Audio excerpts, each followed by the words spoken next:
Alright, so this is for still graphics arts. Now, if you are talking about the still graphics arts with your phone, there are 1001 ways you can design still graphic arts with your phone. But personally, I've been designing still graphic arts and I've found 5 main apps to be one of the most invaluable apps that I've ever used. The first of them is Canva. Canva is you can download Canva on Google Play Store on iOS, or you can visit canva.com on your web browser if you're using a system. But because of the particular content of this course, it's meant for smartphone. Just go to iOS or go to Google Play Store, you download your Canva. Canva is a very good product and a very good app that you can use to tweak so many kind of designs. You're going to really love the way it works. I'm going to design in one of our projects in the last module. I'm going to design with Canva, so meet me there. Another thing is Adobe Lightroom for pictures.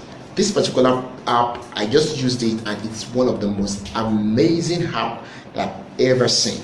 You can use it to design all sorts of, you can tweak your picture. Take any picture with even a bad camera. Yeah, even a bad camera. Adobe Lightroom app will definitely do something that's going to be very, very amazing. You'll be surprised. So you can try that out. 2, make sure you download Logo Maker. It's very, very good. I use Logo Maker in designing one of the best logo for one of my clients, and I'm going to show you how I actually did that. It's a fashion store, and I use Logo Maker to design one of their logos, and it's really, really made sense. The next thing is Cartoon Maker. Cartoon Maker is also very good. I can show you, this is the picture of the Cartoon Maker. This picture of the Cartoon Maker character that I actually designed. As you can see it on the screen, you're going to be able to design so many kind of character like that in case you want to really create a character to narrate any kind of story for your art design. The last person on the list is the Cam app. Okay, Cam app, especially the FV5 Cam. The FV5 Cam, there are other kind of Cam apps that are like it, but it is especially very, very powerful because it has so many features that you can really, really use in order to snap your product, in order to snap situations and stories, in order to relate stories to your audience. Photography in art design is very, very essential. In fact, it is like the heart in your body. Okay, so when you want to talk about photography, the photography we're talking about here is not necessarily the professionally taken photography. In fact, the professionally taken photography can actually be not up to the standard of your own photography that you're taking with your smartphone, because smartphones now have very good camera and they can even produce very good effect that are similar to your DSLR big cameras. Now, when you're talking about photography, I have some of the don'ts and do's, some of the things that I really want you to know about. The first thing I want you to know about, if you're taking photography of your product, especially if you're selling fashion related products like wristwatches, like shirts, like anything that has to do with solid product or fashion product, right? Camera from 11MP lens upward are very perfect for you. If you can do iPhone, fine. I had a story of some guys some time ago when in Idiomas Market in Lagos, people started buying iPhones in order to snap their pictures with iPhones so that they can relate it on Instagram and all that. So it is very, very worth it. If you can buy iPhone for this particular reason, buy it. But hey, you don't need to buy iPhone.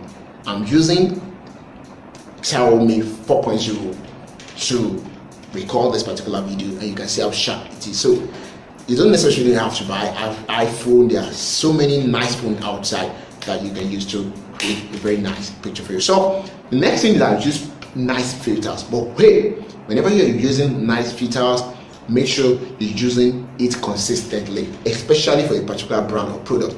If you're using any kind of filter, please be sure, and if it is setting of a particular camera or a particular app, make sure you write out the setting so that it can be consistent.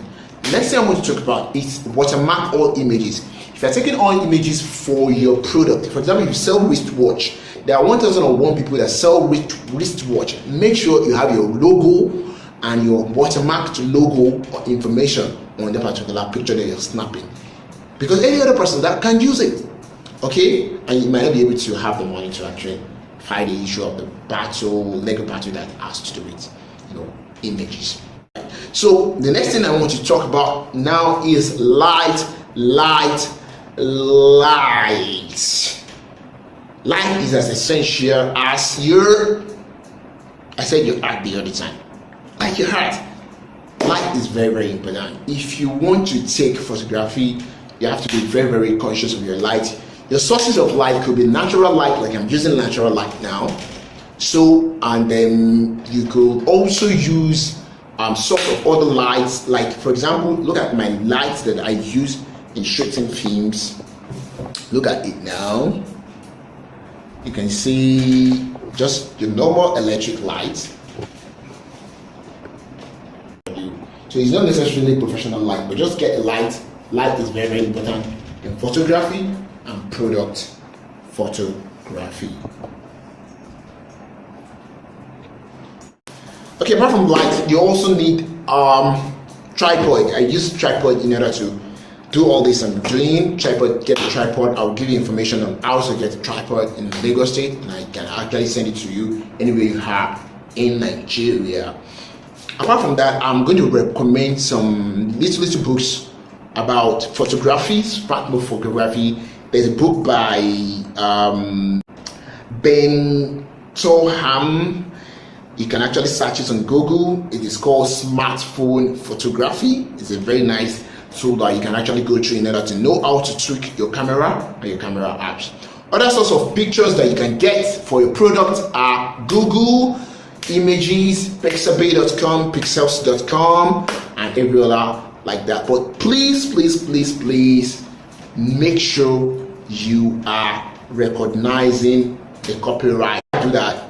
Please don't do this. Don't ever screenshot to bring image. Later, for example, you are looking at your friend's status and you saw a particular nice image and then you screenshot and you don't want you to promote your own product. It's very, very wrong. Don't do that. Tell the person to send it to you or something, because it's going to really reduce the quality of the picture. Then last but not least about photography is that you make sure you are being creative. Be creative. Read more books. This particular book that I've just recommended to you, really, there are so many thousands of books out there I can still recommend. If you ask me, I'm going to give you, and you're going to write your ad copy in a very creative way. Let's go.